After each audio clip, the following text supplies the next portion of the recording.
విశ్వక్సేన్ హీరోగా కృష్ణ చైతన్య రూపొందించిన చిత్రం gangs of Godavari. Neha Shetty heroine. పలుమార్లు వాయిదా పడుతూ వచ్చిన ఈ సినిమాని మరోసారి పోస్ట్ పోన్ చేశారు దర్శక నిర్మాతలు. మే 31న రిలీజ్ చేయనున్నట్లు ప్రకటించారు. ఇప్పుడు ఇదే ఓ మంచి ఛాన్స్ మిస్ చేసింది.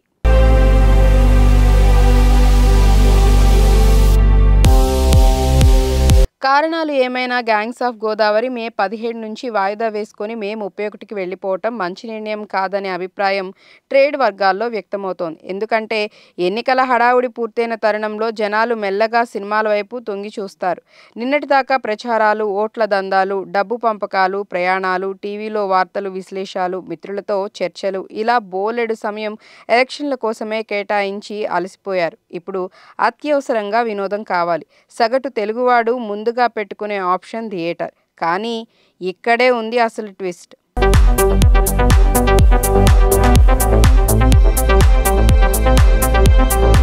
ప్రస్తుతం బాక్సాఫీస్ వద్ద చెప్పుకోదగ్గ సినిమాలు లేవు. ఉన్నంతలో కృష్ణమ్మ కాస్త డీసెంట్గా ఉండగా మరీ ఘనంగా చెప్పుకునే వసూళ్లైతే రావడం లేదు.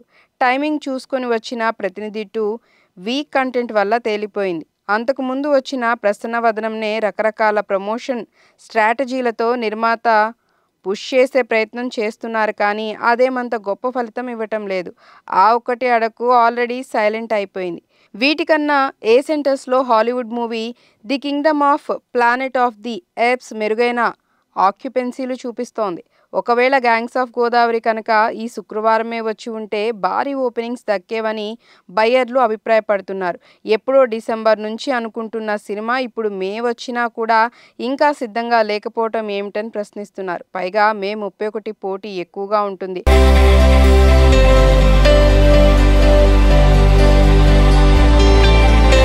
ముందే ఈ డేట్ ప్రకటించుకున్న హరోం హరా, మ్యూజిక్ షాప్ మూర్తి, గమ్ గమ్ గణేష, సత్యభామ, బజేవాయు వేగం తప్పుకున్నట్లు లేదా వాయిదా పడినట్లు ఇంకా కన్ఫర్మేషన్ రాలేదు.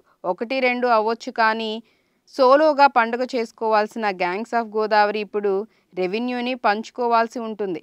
అల్లు అర్జున్ నంద్యాల పర్యటన కొణిదెల, అల్లు కుటుంబాల మధ్య అంతరాన్ని దూరం చేసే విధంగా వివాదాస్పదంగా మారింది. మెగాస్టార్ చిరంజీవి కూడా అల్లు అర్జున్ పట్ల కొంచెం కోపంగా ఉన్నారని వినిపిస్తోంది. అయితే ఈ గ్యాప్ తాత్కాలికమే అట.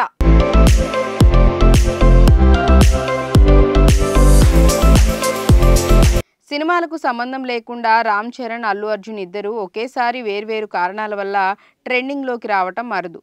పిఠాపురంకు తల్లి సురేఖ, మామయ్య అల్లు అరవింద్తో బయలుదేరిన చరణ్కు రాజమండ్రిలో ఘనస్వాగతం లభించింది.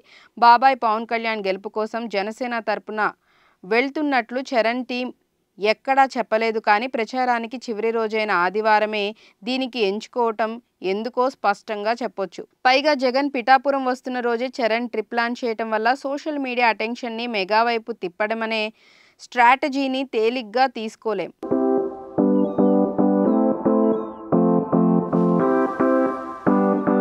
ఇక అల్లు అర్జున్ నంద్యాలకు వెళ్లి అధికార పార్టీ అభ్యర్థి శిల్పా రవిచంద్రారెడ్డికి సంఘీభావం తెలిపాడు. ఊహించని స్థాయిలో పట్టణం రద్దీతో ఊగిపోయిన ఫోటోలు, వీడియోలు హల్చల్ చేస్తున్నాయి.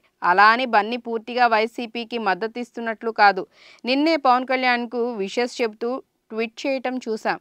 నాన్న, పెద్దమామయ్య, తమ్ముడు ఇలా అందరూ ఓవైపు, తాను ఇంకో స్టాండ్ తీసుకోవటం ఉండదు. శిల్పా గెలుపుకి ఎంతో కొంత ఉపయోగపడుతుందనే ఉద్దేశమే అయినప్పటికీ అల్లు అర్జున్ ఇలా ఓపెన్గా వైఎస్ఆర్సీపీ అభ్యర్థికి సపోర్ట్ చేయటం మీద రకరకాల కామెంట్లు మొదలయ్యాయి. చరణ్, బన్నీల ఉద్దేశాలు ఏమైనా వీటి ప్రయోజనాలు మాత్రం తాత్కాలికమే. ఒక్కసారి ఫలితాలు వెల్లడయ్యాక ఎవరి ప్రపంచంలో వాళ్ళు బిజీ అయిపోతారు. జనసేన కోసం రామ్ చరణ్ రెగ్యులర్గా తిరగడమూ ఉండదు. శిల్పా కోసం బన్నీ తరచుగా నంద్యాల వెళ్లటమూ సాధ్యపడదు. కేవలం బంధుత్వాల కోసం ఇచ్చిన చేయూతగానే చూడాలి.